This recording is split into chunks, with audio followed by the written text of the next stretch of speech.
Hi students, here is a video on how to scrape out all of Jeffrey R. Holland's, Elder Holland's talks that he has given at BYU.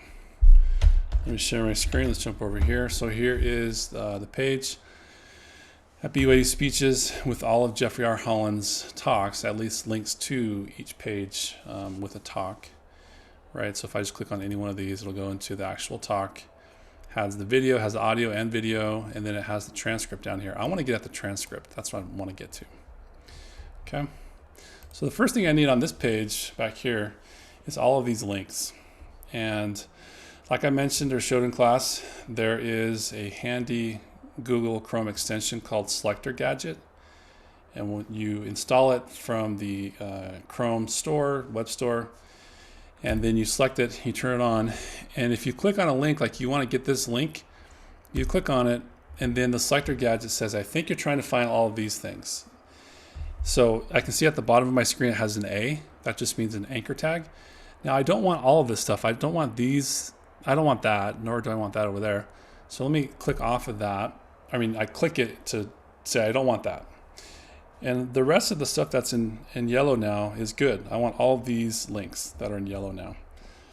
Then I can see at the bottom of my screen that it has a dot, card, 2 underscores, header, 2 dashes, reduced, and then a space, then A.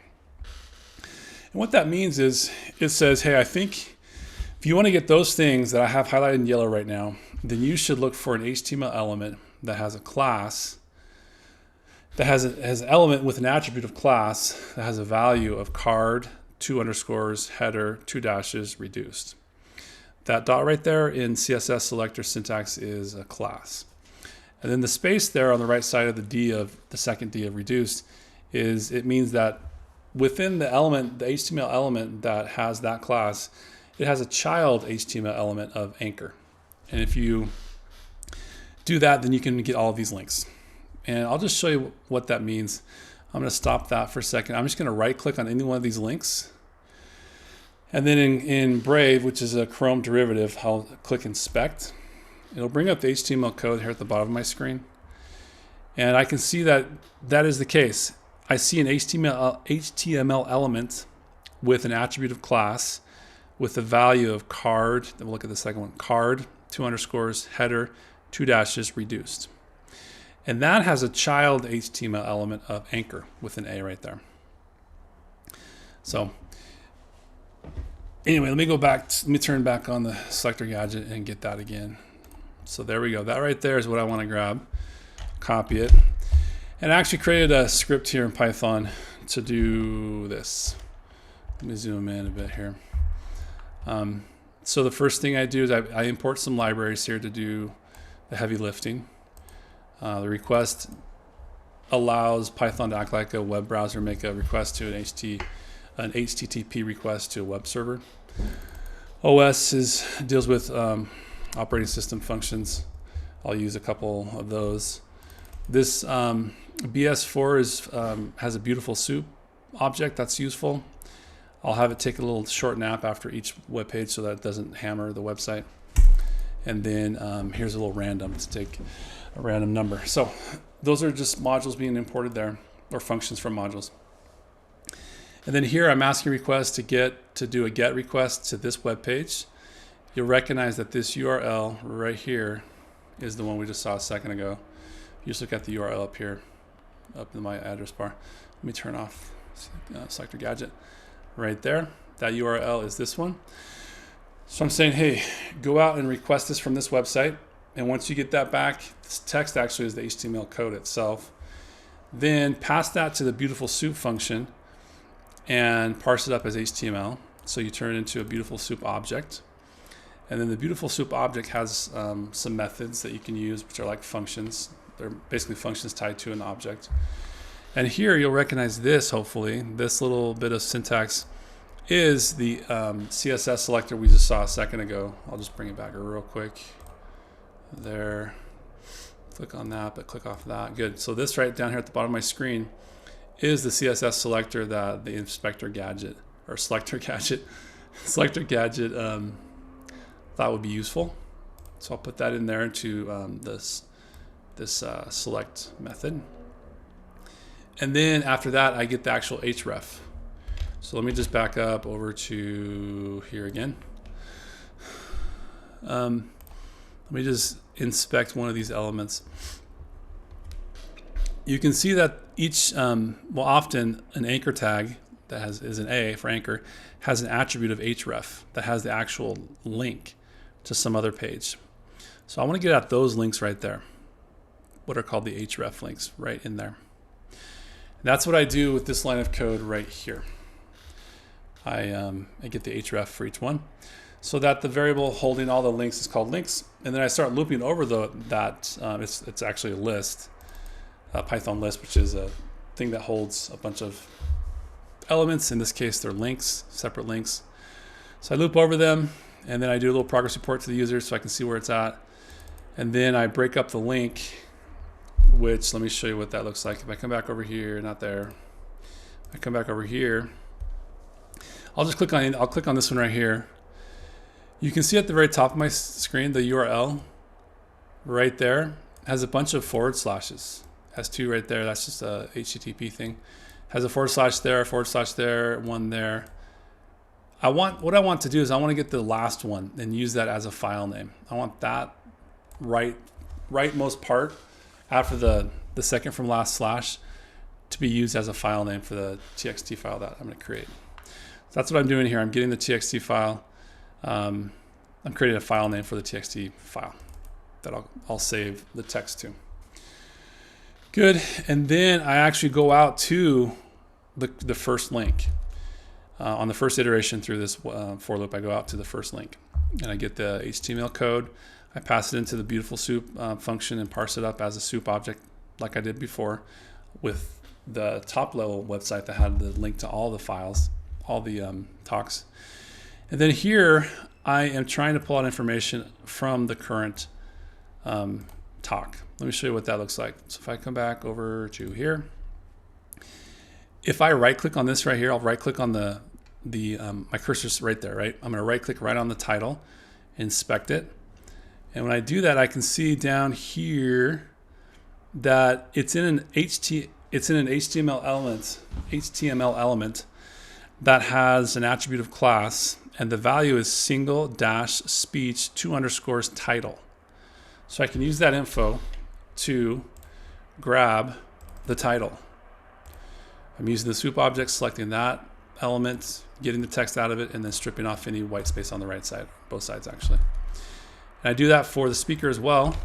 If you click on the speaker, if I right click on his name and inspect it, you can see that there is, where did it go? Title, no, there it is. Right, single-speech speaker right there. Single-speech 2_ speaker, and the text is Jeffrey R. Holland. So that's what I want to get with this bit of code right there. And then also the position. If you right click on of the Quorum of the 12 Apostles right there and inspect it, you'll see that it's sitting in an HTML tag that has a class of single-speech speaker position. And if you expose it, you can see that it says of the Quorum of the 12 Apostles. That's all I want to grab there. And then the date, as you would expect, also is identified with a certain class in the HTML element there, single-speech date, and it has the actual date that it was given. So I want to get all those pieces of information out of here. And then also I want to get the actual text down here. I'll right click on the text down here, inspect it, and it is sitting in a HTML element with the class of single-speech content, if I'm not mistaken. Is that right? Yeah, single-speech content. So that contains all of the words that were transcribed here. If I go to the very bottom, let's see where it stops. I'm not sure if it's going to grab the notes or not at this moment. Let me see. It actually does stop before the notes. You can see up in the top part of my screen that it's highlighted in blue what will be grabbed by this HTML element right there. Okay. So anyway, that's what these are doing. They're getting different pieces of information out of the current web page. If it has an error, because there's one actually, I don't know why, there's one speech that's in, I think it's Japanese or Mandarin, I'm not totally sure. It's transcribed in, I'm not sure if that's Japanese, I think it's Japanese. And it doesn't give his position. And for my purposes, I don't really want this one anyway. So I just try to get this. If it throws an error, then I just continue to the next link, so that it'll skip that one in Japanese. I think it's Japanese.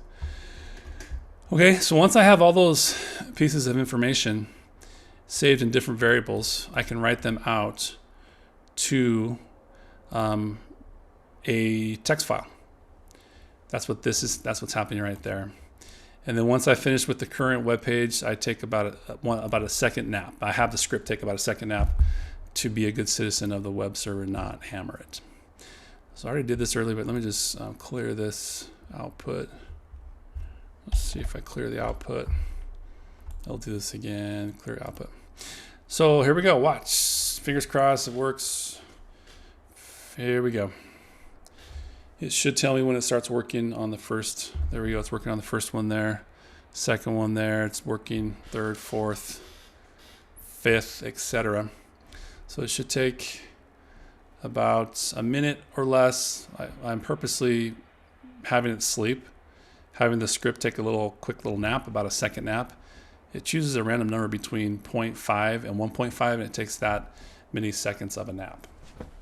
It's kind of a, I don't know, courtesy to the web server to not hammer it with my script.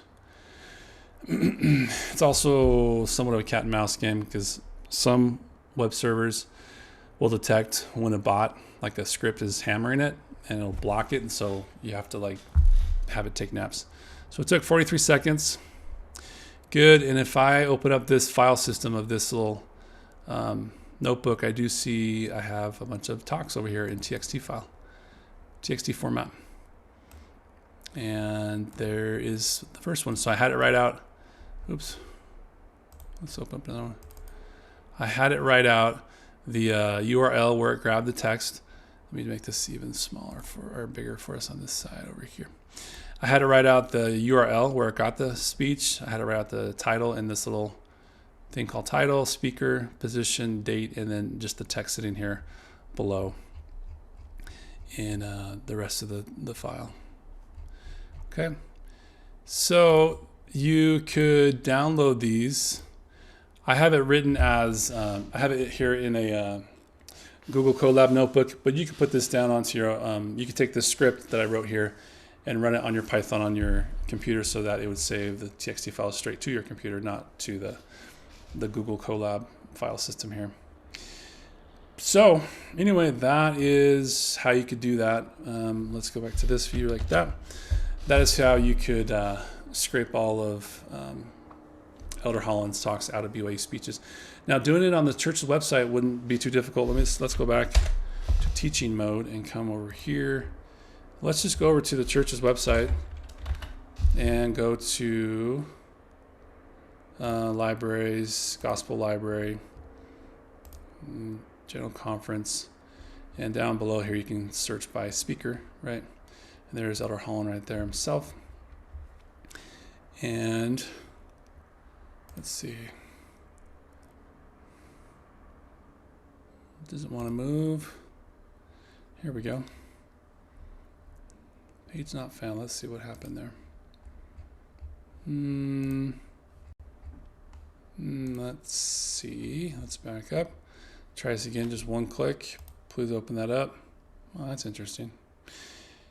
Anyway, earlier today, this page was working. Let me just see if I can find someone else. Let's say President Eyring. You can open it up.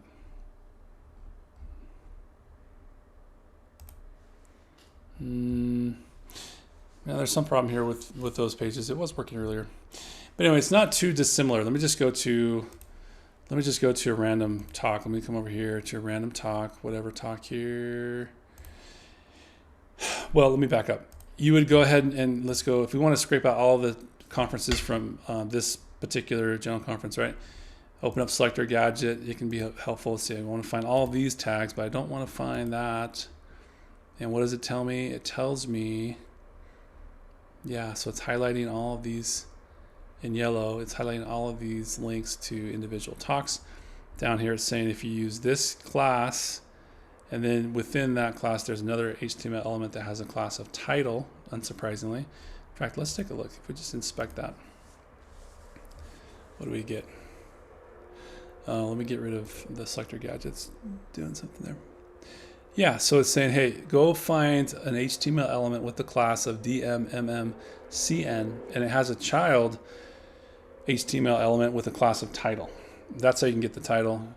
And then to get the link, anyway, it's the same process where you're using inspect. You can use the selector gadget, and you come in here and you figure out how to get at the various pieces of information that you want. So you inspect this and you look at it, and it looks like it has an ID of title 1. That would be useful. ID of title 1.